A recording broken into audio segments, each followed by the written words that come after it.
जय श्री कृष्ण, हरे कृष्ण। हमारे अध्यात्म गुरु, आज हम इस सीरीज के तहत पहुंचे हैं इस्कॉन टेम्पल फरीदाबाद में, जहां हमारे साथ है परमात्मा दास जी। परमात्मा दास जी का हम स्वागत करते हैं और उनसे चर्चा करते हैं अध्यात्म के ऊपर, इस्कॉन के ऊपर। ये जो हरे कृष्ण हरे रामा का जो मंत्र है, इस मंत्र के जाप करने से हमारे शरीर पर क्या इफेक्ट करता है और ये हमें क्यों इसका जाप करना चाहिए। क्योंकि कहते हैं कि सुबह का जब भोर होता है, जो एक पूजा का एक भोर कहा जाता है कि पहला पहर जिसे कहते हैं, तो उन सब बातों पे उनसे चर्चा करेंगे। हम उनका स्वागत भी करते हैं। आपका बहुत बहुत स्वागत है Paramatma Das ji. Thank you for coming. Hare Krishna. Hare Krishna, जय श्री कृष्णा। सबसे हमें पहले ये बताइए कि हरे रामा हरे कृष्णा का जो ये मंत्र है, ये हमारे जीवन पे किस प्रकार से प्रभाव डालता है। देखिए, जो हरे कृष्णा और जो पूरा मंत्र है उसको बोलते हैं हरे कृष्णा कृष्ण कृष्ण हरे हरे, हरे राम राम राम हरे हरे। जिसमें हरे कृष्ण और हरे राम जी ये आता है। इस मंत्र को बोलते हैं महामंत्र जी। तो महामंत्र का मतलब होता है कि ये सारे मंत्र का जो सार है, और खासकर कोई कलयुग में जो ये व्यवस्था है, आध्यात्मिक व्यवस्था है, उसमें पुराणों में और उपनिषद में और जो भी आध्यात्मिक वैदिक ग्रंथ हैं, उसमें कलयुग का जो एक भगवत प्राप्ति की जो विधि है उसको कहते हैं हरे नाम एव केवलम कलव नास्ते व नास्ते व गतिरन्यथा। अर्थात इसका मतलब ये होता है कि जो कलयुग में भगवत प्राप्त करने का माध्यम है वो केवल हरि का नाम है। हरे नाम एव केवलम, मतलब इसके अलावा कोई दूसरा रास्ता नहीं है। और कौन सा नाम, तो उसको बताया गया इति षोडश नामना। तो 16 अक्षर का ये जो मंत्र है, जो हरे कृष्ण कृष्ण कृष्ण हरे हरे, हरे राम राम राम हरे हरे, तो ये जो मंत्र है 16 अक्षर है। इसमें इसी नाम के उच्चारण की जो विधि है वो शास्त्रों में बताई गई है। तो इस मंत्र के उच्चारण से हमारा जो आध्यात्मिक स्वरूप है जी, जो हम स्वयं आत्मा है, शरीर नहीं है, ये हम बचपन से खासकर भारत में है ये सुनते आए हैं। तो इस आत्मा का जो संबंध है भगवान के साथ जोड़ने के लिए ये कनेक्टिंग डिजिट है हरे, जो आप हरे कृष्ण हरे राम बोलते हैं। तो आत्मा को परमात्मा के साथ जोड़ने का ये कनेक्टिंग जो डिजिट है, ये जो नंबर है, ये काम करता है जी। ये अपने बिल्कुल अच्छी बात बताई कि जो ये मंत्र हरे राम हरे कृष्ण, ये 16 शब्द से बना हुआ है। जी जी। तो उस 16 शब्द का जो एक अगर मैं जोड़ करूं तो 6 और 1 लग के 7 आता है। जी जी। 7 वैसे भी लकी होता है। जी जी। तो ये कुछ अध्यात्म से भी जुड़ा हुआ है इस बिल्कुल जी। भगवान कहते हैं इस नाम कार्य बहिधा निज सर्वशक्ति। तो भगवान के नाम में सारी शक्तियां हैं जी। और जब कोई भी आध्यात्मिक विधि बनाई जाती है तो उसमें सब कुछ सन्निहित है। भगवान का नाम ही शुभ है। भगवान की कथा शुभ है, भगवान का रूप शुभ है, भगवान की लीलाएं शुभ हैं। तो जब ये नाम या जो भी विधि दी जाती है आचार्यों के द्वारा, भगवान द्वारा प्रदत्त है, तो अपने आप में शुभ है। चाहे किसी भी कैलकुलेशन में रखेंगे, चाहे उसको आप कहते हैं वो एस्ट्रोनॉमिकल तरीके से चेक करें इसको, या चाहे इसको आप एस्ट्रोलॉजी से चेक करें, वो शुभ ही आएगा जी। अच्छा। ये व्यवस्था ऐसी भगवान की है जी। अब दास जी एक चीज बताइए कि इस्कॉन की स्थापना कब हुई। ये चैतन्य महाप्रभु जी के दिमाग में विचार कैसे आया कि इस्कॉन एक फाउंडेशन, एक इस्कॉन की स्थापना होनी चाहिए जहाँ भक्त आए और अपनी विचारधारा एक कृष्ण से, उस ठाकुर जी से जुड़े। ये बहुत अच्छा प्रश्न आपने पूछा कि इस्कॉन की स्थापना का उद्देश्य क्या है। इनफैक्ट इस्कॉन की स्थापना तो श्रील प्रभुपाद ने की जी। श्रील प्रभुपाद जो कि इस्कॉन के फाउंडर आचार्य हैं, श्री भक्ति स्वामी श्रील प्रभुपाद। तो उन्होंने इसकी स्थापना 1965 में न्यूयॉर्क में की थी जी। लेकिन जो ये आंदोलन है, भक्ति आंदोलन, जो हरे कृष्णा आंदोलन है, इसकी शुरुआत चैतन्य महाप्रभु ने आज के 550 साल पहले की थी जी। जो कि नवदीप एक जगह है वेस्ट बंगाल में जी। तो वहाँ पे चैतन्य महाप्रभु का आविर्भाव हुआ लगभग 550 साल पहले। तो चैतन्य महाप्रभु कौन है? भगवान स्वयं कृष्ण है वो, लेकिन भगवान कृष्ण भक्त के रूप में आए हैं। अच्छा। भगवान भगवद गीता के अंतिम श्लोकों में कहते हैं अर्जुन को कि जब अर्जुन को सब कुछ सिखा दिया, सब कुछ बता दिया, और उन्होंने बोला कि अब यथा इच्छा से तथा कथा करो, उन्होंने बोला कि जो मुझे बताना था मैंने आपको बता दिया, अब तुम्हारी जैसी इच्छा तुम करो। जी। फिर भी थोड़ा कंफ्यूजन रह गया अर्जुन को, तो भगवान ने बिल्कुल बहुत ही सिंप्लीफाई करके बोला कि सर्वधर्मान् परित्यज्य माम एकम शरणम व्रज अहम त्वं सर्वपापेभ्यो मोक्षयिष्यामि मा शुचः। कि तुम सब कुछ, सब जो भी आपके मनोधर्म है, जो आपके मेंटल कंकॉक्शन है, उन सबको छोड़ के मेरी शरण में आ जाओ, ठीक है, मैं तुम्हें सारे पापों से मुक्त कर दूं, कुछ करने की आवश्यकता नहीं, जो मैं कहता हूँ करो। तो भगवान ने ये बता दिया कि जो मैं कहता हूँ वही करो, लेकिन कैसे करना है ये बताने के लिए वहां भगवान है, वो स्वयं कृष्ण जी। तो भगवान कृष्ण ही भक्त बन के आए चैतन्य महाप्रभु के रूप में कि भाई एक भक्त का जीवन कैसा होना चाहिए। तो ये चैतन्य महाप्रभु स्वयं आके अपने आचरण से और सब पूरे संसार में उनकी शिक्षाओं का प्रचार प्रसार इस्कॉन द्वारा किया जा रहा है। तो इस्कॉन के जो फाउंडराचार्य हैं श्रील प्रभुपाद, उन्होंने फिर अपने गुरु के आज्ञा अनुसार 1965 में ही वेंट टू अमेरिका। अमेरिका जाने का उद्देश्य ये था कि आज भी आप सब जानते हैं, और खासकर 60s में और 70s में अमेरिका वाला सुपर पावर, आज भी सुपर पावर है, लेकिन उस समय और भी उसका प्रभाव था। तो जो अमेरिकन करते थे वो पूरा संसार उसको फॉलो करता था। तो इसीलिए प्रभुपाद अमेरिका में गए और उन लोगों के ऊपर इसका एक्सपेरिमेंट किया जो सबसे निकृष्ट लोग थे। अच्छा। उनको बोलते हैं हिप्पीज, आपने सुना होगा। हाँ जी, बिल्कुल सुना हिप्पीज। और अमेरिका की सरकार ने उनको उनका पुनर्वास करने के लिए बहुत पैसे खर्च किए कि जो जिस तरह का जीवन जीते थे, वो जो उनके विचारधाराएं थी, जो उनके कार्यकलाप थे, कि उनको मुख्य धारा में लाने के लिए बहुत पैसे खर्च किए, लेकिन वो कुछ उसका प्रभाव नहीं हुआ। और अंत में हार मान के सरकार ने न्यूयॉर्क टाइम में एक स्टेटमेंट दिया कि दे आर डॉग्स, ये सब कुत्ते हैं, इनका कुछ नहीं हो सकता, और उनको छोड़ दिया सड़क पे ही। लेकिन श्रील प्रभुपाद जो कि इस्कॉन के फाउंडराचार्य हैं, उनके पास जो ये धन था भारतीय संस्कृति का, भारतीय अध्यात्म का, वो अपने साथ लेके गए। बहुत संघर्ष किया वहां पे। संघर्ष ये था कि 70 साल की अवस्था में श्रील प्रभुपाद कार्गो शिप में गए थे और न्यूयॉर्क में एक पार्क में एक छोटे से पेड़ के नीचे बैठ के, जहां उनके पास न रहने को न खाने को, लेकिन भगवान का जो नाम आप अपने हरे कृष्णा बोल रहे हैं, इसमें इतनी शक्ति थी, इतना विश्वास था, इतनी श्रद्धा थी, उसको ले जाके न्यूयॉर्क के पार्क में सिर्फ यही इसी मंत्र का जप अकेले करते थे। अच्छा। और उस पार्क में ये हिप्पीज लोग आते थे वही अपना नशा पानी करने के लिए, लेकिन उनकी एक गुण था कि वो लोग म्यूजिक के शौकीन थे। म्यूजिक के, हाँ जी। तो जब वो प्रभुपाद वहां पे ये हरे कृष्ण मंत्र गाते थे तो वो अपने अपने इंस्ट्रूमेंट लेके बैठ जाते थे। अच्छा। और उनको नहीं पता कृष्ण कौन है, राम कौन है, लेकिन नाम की शक्ति को दिखाने के लिए प्रभुपाद ने, आप भी समझ सकते हैं, हम सब समझ सकते हैं कि केवल हरे कृष्ण मंत्र का उन्होंने उच्चारण किया और वो सारे हिप्पीज जो कि सबसे निकृष्ट प्रजाति के लोग माने जाते थे उस समय, और सरकार ने इतना पैसा खर्च किया उनको मुख्य धारा में जोड़ने के लिए, नहीं आ पाए। लेकिन प्रभुपाद वहां जाके इस महामंत्र हरे कृष्ण के माध्यम से और उनको सैंक्टिफाइड फूड देके पूरे उन्हीं हिप्पीज को हैप्पी बना दिया। वही भक्त बन गए, वही सन्यासी बने, और पूरे संसार में जाके भारतीय संस्कृति का, भारतीय ग्रंथों का, आजकल तो हमारा समय चल रहा है, इसको बोलते हैं गीता मैराथन जी। आप संसार में कहीं भी जाएंगे, किसी भी शहर में जाएंगे, वहां आपको हर गली मोहल्ले में इस्कॉन के भक्त भगवद गीता का प्रचार करते मिल जाएंगे, और बहुत अच्छा प्रचार कर रहे हैं। मतलब मैंने कई बार देखा है कि जब वो सड़कों पे चल रहे होते हैं तो हरे कृष्ण हरे राम हरे मस्ती में अपने झूलते हुए जाते हैं। तो प्रभुपाद ने इसीलिए, इसकी आपका जो प्रश्न था कि प्रभुपाद ने इसीलिए इस्कॉन की स्थापना करने का उद्देश्य था कि सब लोग भक्ति ऑर्गेनाइज तरीके से करें जी। भारत में एक विचारधारा है कि भक्ति यथाशक्ति तथा भक्ति जी, इसकी जैसी इच्छा वैसे भक्ति करें।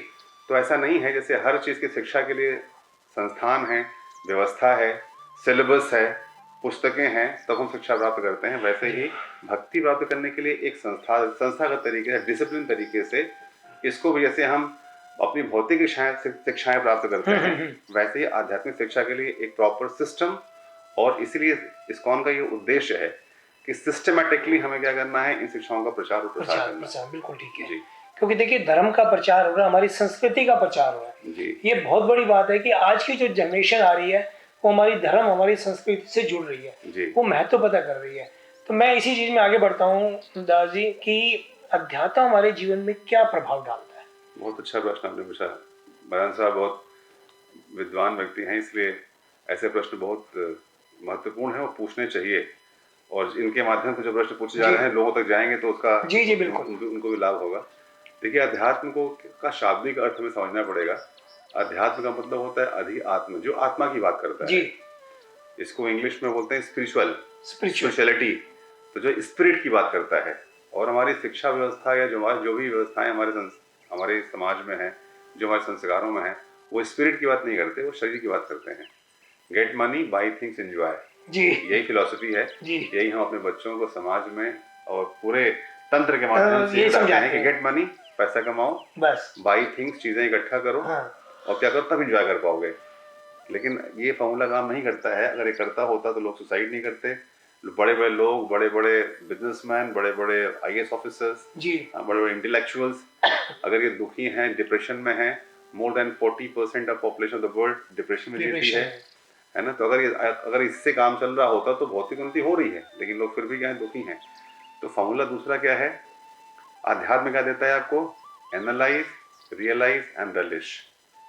आपको अध्यात्म एनालाइज करने का समय देता है। तो मतलब आत्मा की बात करें, हम सोचते हैं कि हम शरीर हैं और इसी शरीर के लिए हम सारी व्यवस्था करते हैं।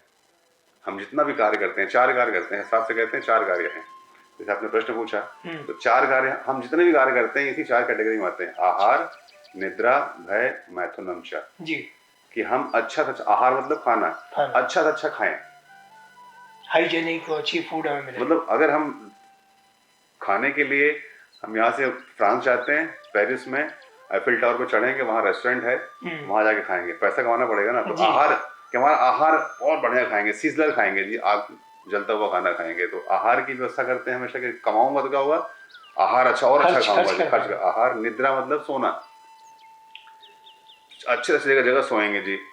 नींद तो कहते हैं, हमारे गाँव में कहावत थी कि नींद न देखे टूटी खटिया और भूख न देखे सूखा भात। अगर किसी को नींद आ रही तो खटिया पे सो जाएगा, टूटी खटिया पे, बिल्कुल। लेकिन हम चाहते हैं कि हम निद्रा इतनी अच्छी आए कि जाके 5 स्टार होटल में सोएंगे जी।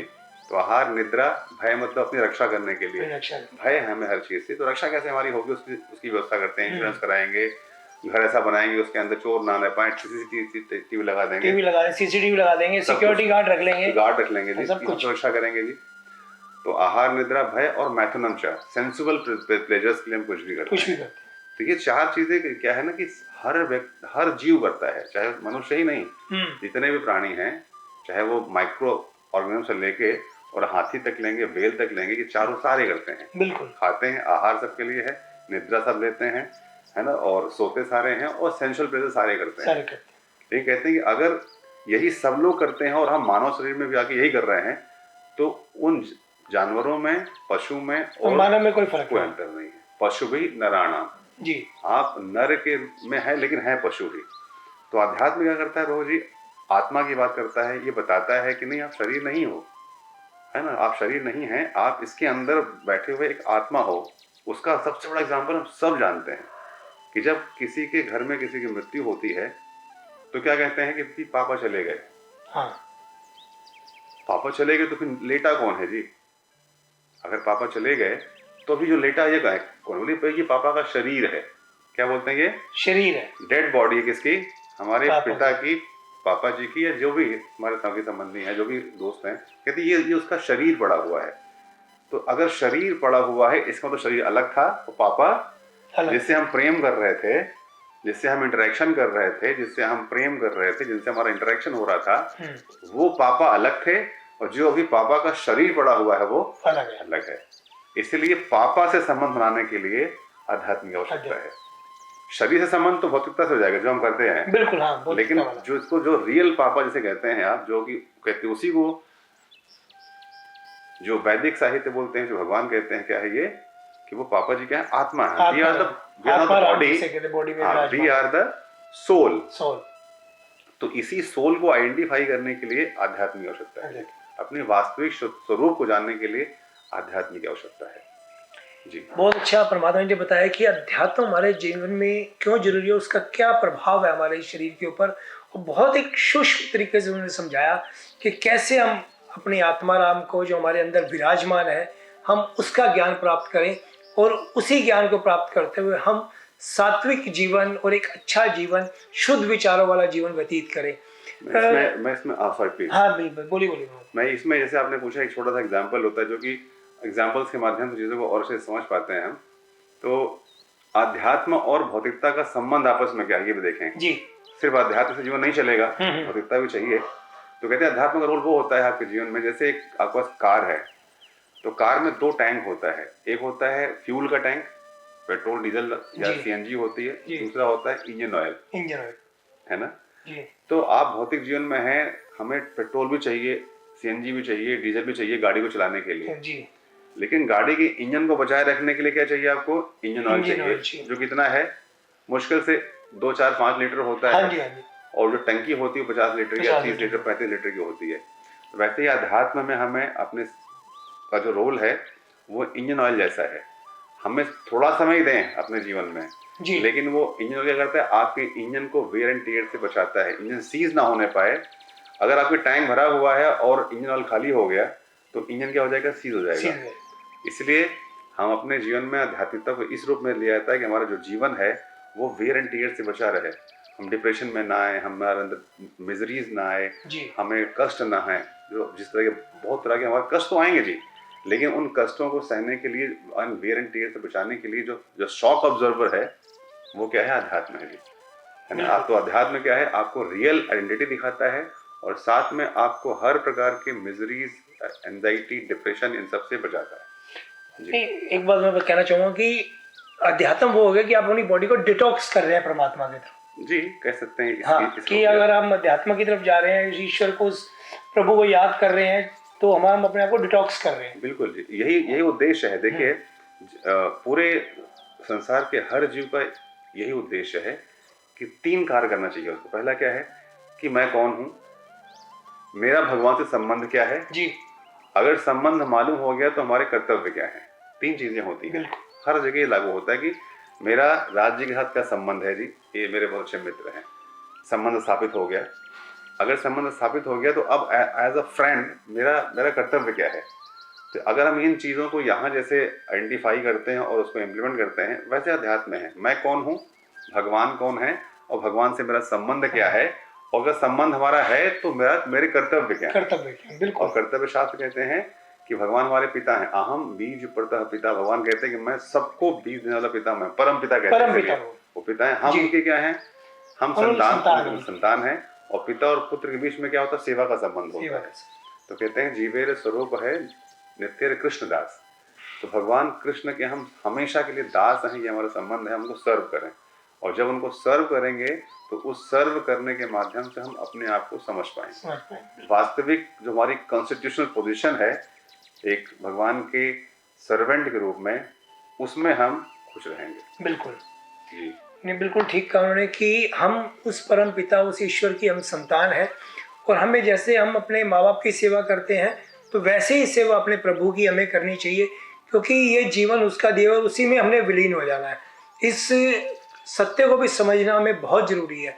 प्रभात जी, मुझे एक चीज क्वेश्चन मेरे दिमाग में काफी टाइम से मेरे में चल रहा है जी। कि जो कहते हैं कि जाप का जो सही समय है वो प्रातः का जो पहला पहर होता है जी, जी।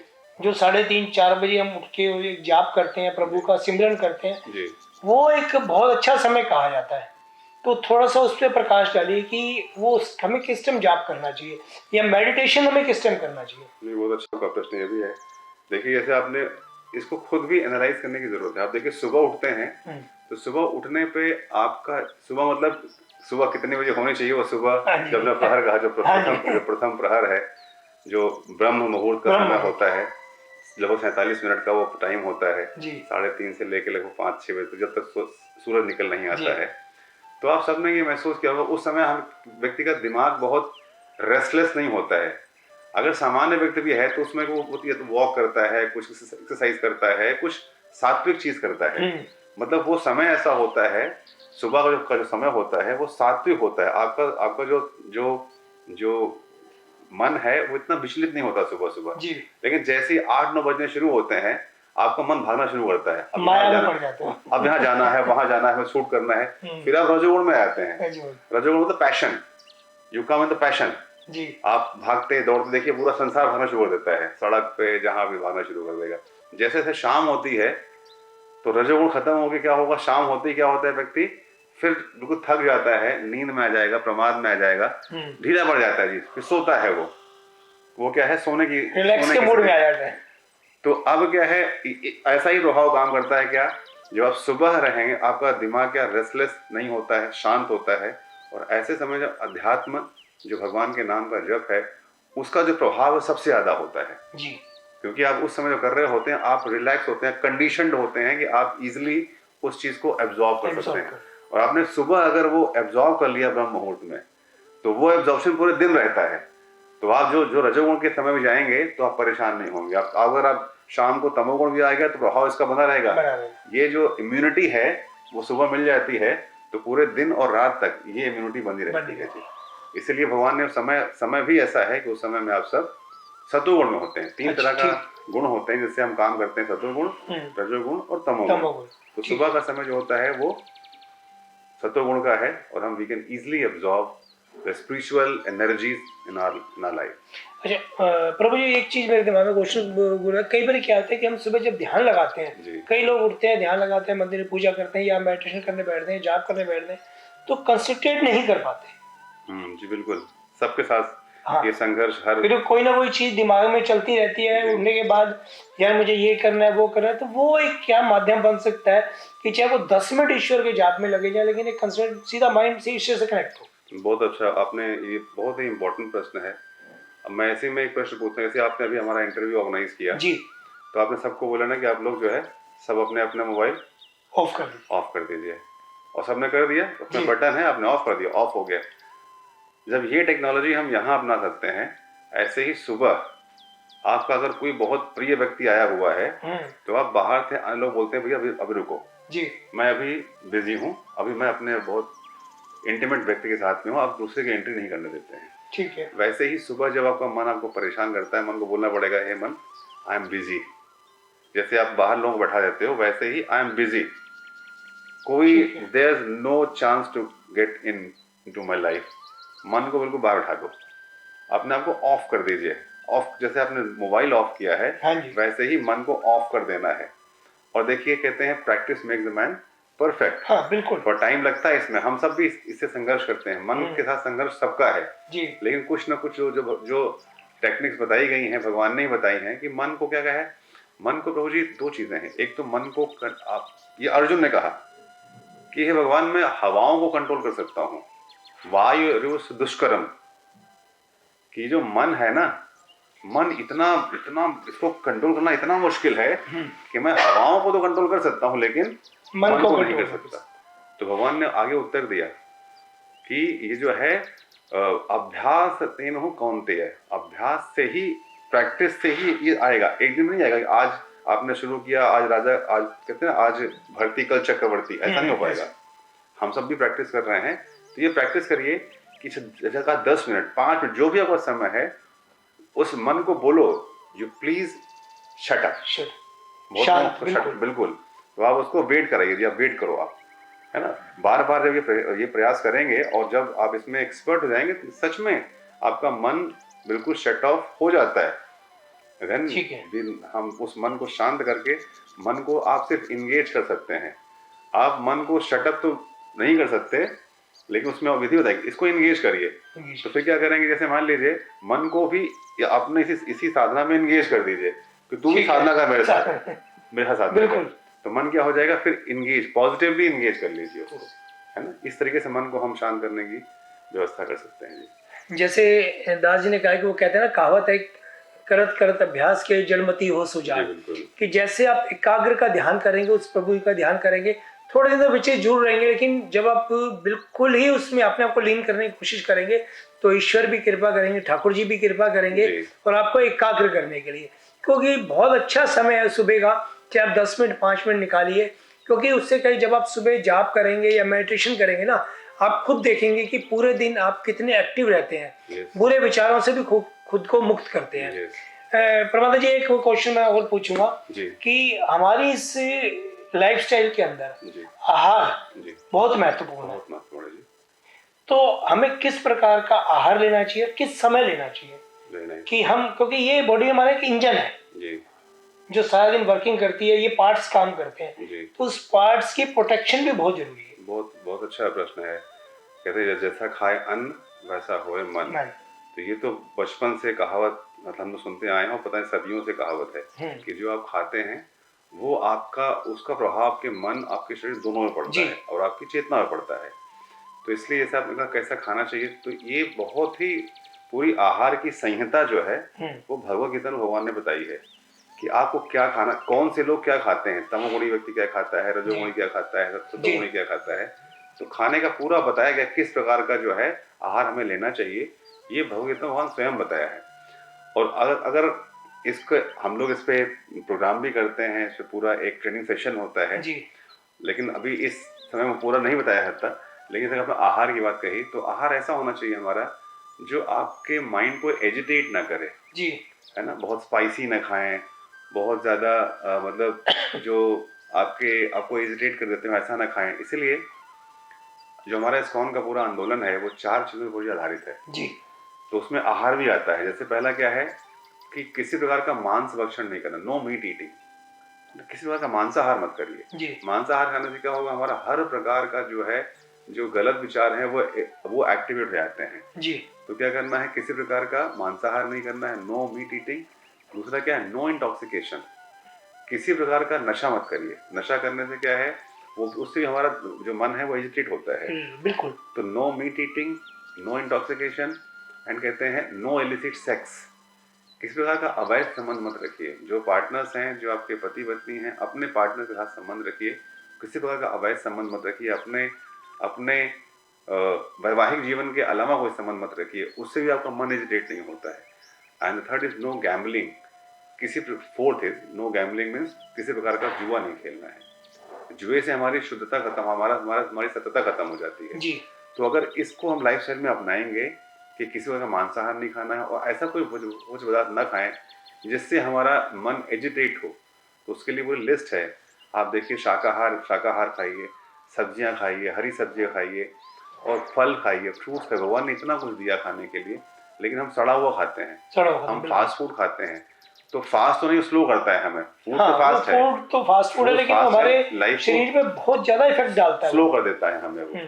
तो जो फास्ट फूड ना खा के फ्रेश फूड खाइए। फ्रेश फूड में क्या होता है, जैसे फ्रेश जूसेस लीजिए, वेजिटेबल्स लीजिए, है ना। शाकाहार में बहुत चीजें हैं, मिल्क प्रोडक्ट खाइए। पूरी हमारी वैदिक संस्कृति गाय पे आधारित है जी। तो गाय का दूध, देसी गाय का दूध का इस्तेमाल, दूध, दही, मक्खन, छाछ, घी के रूप में इस्तेमाल करिए।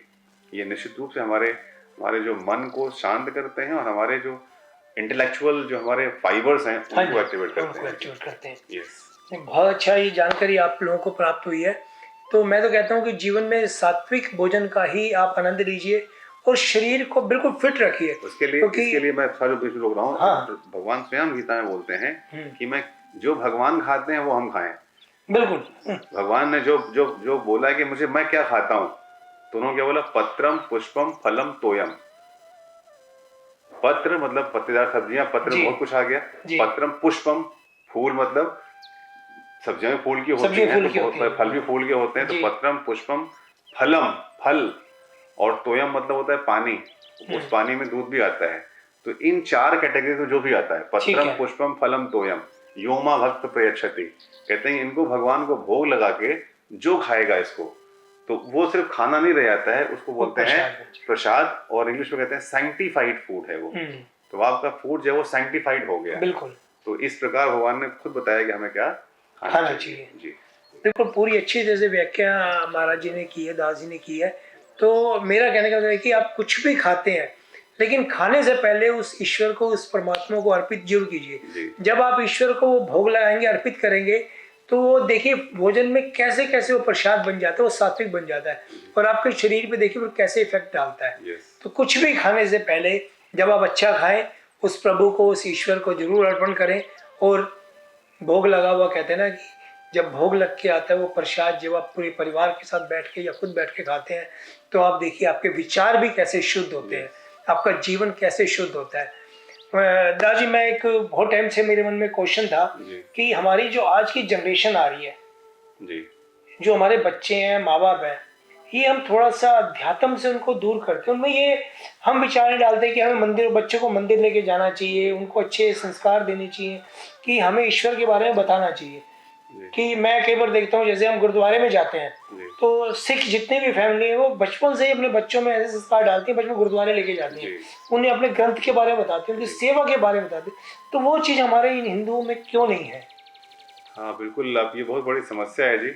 और इस समस्या के निदान के लिए हम लोग बहुत, खासकर इस्कॉन, पूरा वर्ल्ड वाइड हम लोग एक बहुत बड़ा हमारा आंदोलन है।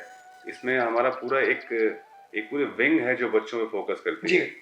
जैसे आपने बताया क्यों करते हैं, वह अपने शुरू में बताया मैंने, क्योंकि हमारी कल्चर का जो ट्रांसफॉर्मेशन हुआ है पिछले 100-200 सालों में, हमने वेस्टर्न कल्चर को अडॉप्ट कर लिया है।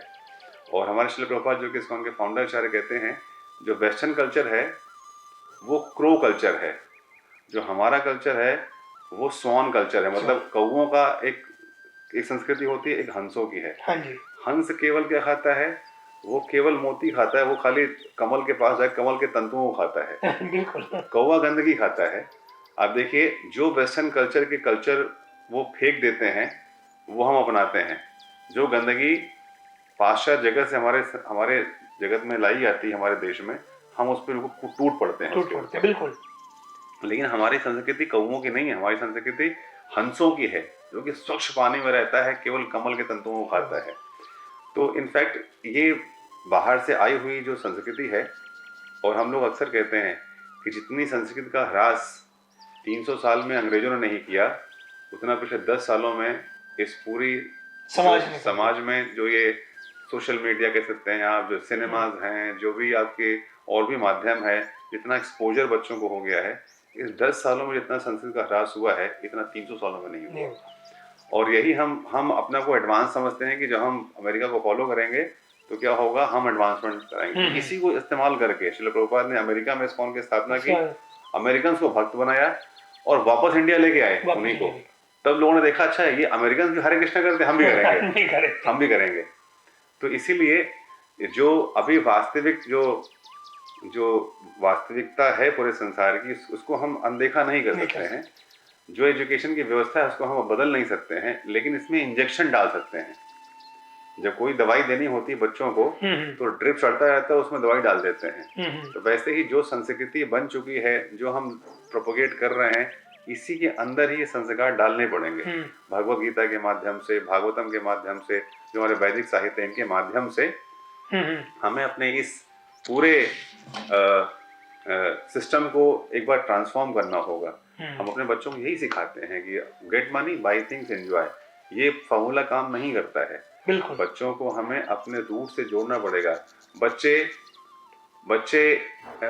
आप कह सकते हैं कि डोरेमोन को जानते हैं, है ना? वो बहुत सारे और भी आते होंगे कार्टून, मुझे पता नहीं कौन कौन से आते हैं। उससे बच्चे अपने आप को आइडेंटिफाई कर लेते हैं, लेकिन प्रहलाद से, ध्रुव से, अर्जुन से, अभिमन्यु को वो नहीं जानते, क्योंकि हम सिखा ही नहीं रहे वो चीजें। तो इसीलिए आवश्यकता है एजुकेशन की, वो हम लोग कर रहे हैं। हम स्कूलों में जाते हैं, सेमिनार देते हैं, कई जगह पे इन भगवत गीता की हमने बहुत सिंप्लीफाई तरीके से बुक्स बनाई हैं। उसको कई स्कूलों में, कई स्टेट्स में एज अ मॉरल साइंस उसको इंट्रोड्यूस कराया, कैरिकुलम में लाया गया है। तो देखिए, सिर्फ बोलने से नहीं होगा, इसको प्रैक्टिकली कुछ करना होगा। कैरिकुलम में शामिल करें, प्रोग्राम्स करें। हमारे मंदिर में हर संडे सुबह 8 से 9 ये क्लास होती है। जो भी बच्चे यहाँ आते हैं, उन सबको हम सब बच्चों की क्लास लेके उनको भगवत गीता के बारे में श्लोका रिसाइटेशन, उनकी स्टोरीज, उनके कलरिंग, पेंटिंग, डांसिंग, ये डिवोशनल एंगल उनके अंदर बच्चों से डालना पड़ेगा। और हम सबको हम यही इंस्पायर भी करते हैं लोगों को कि आप सिर्फ घंटी बजाने के लिए मंदिर मत आइए, सिर्फ बूंदी खाने के लिए मंदिर मत आइए। आप आइए, मंदिर भी क्या है, खासकर इस्कॉन के मंदिर सिर्फ मंदिर नहीं है, मंदिर के साथ साथ ये इंस्टीट्यूशन है। आपने खुद यहाँ सारी व्यवस्था देखी है। यहाँ आने पे उनको मंदिर में दर्शन किया, साथ में उनको शिक्षा दीजिए। तो ये शिक्षा का पुनर्जागरण संसार में इस्कॉन के माध्यम से हो रहा है। आपने देखा है, आप दर्शक भी जानते हैं। हाँ जी, मैं भी जाता रहता हूँ इस्कॉन में, कई मंदिरों में जा देखता हूँ। व्यवस्था देख के मेरे को बड़ी प्रसन्नता होती है कि हर चीज एक सिस्टमेटिक चल रही है। बिल्कुल, सब लोग पढ़े लिखे लोग के साथ कनेक्ट कर रहे हैं, क्योंकि स्पिरिचुअलिटी इज साइंस। और बहुत सारे यूथ आप देखेंगे, हजारों लाखों की संख्या में यूथ हमारे मंदिरों में आते हैं, उनको शिक्षा देते हैं। ये एक बहुत बड़ा आंदोलन है और बहुत लोग इससे जुड़ रहे हैं।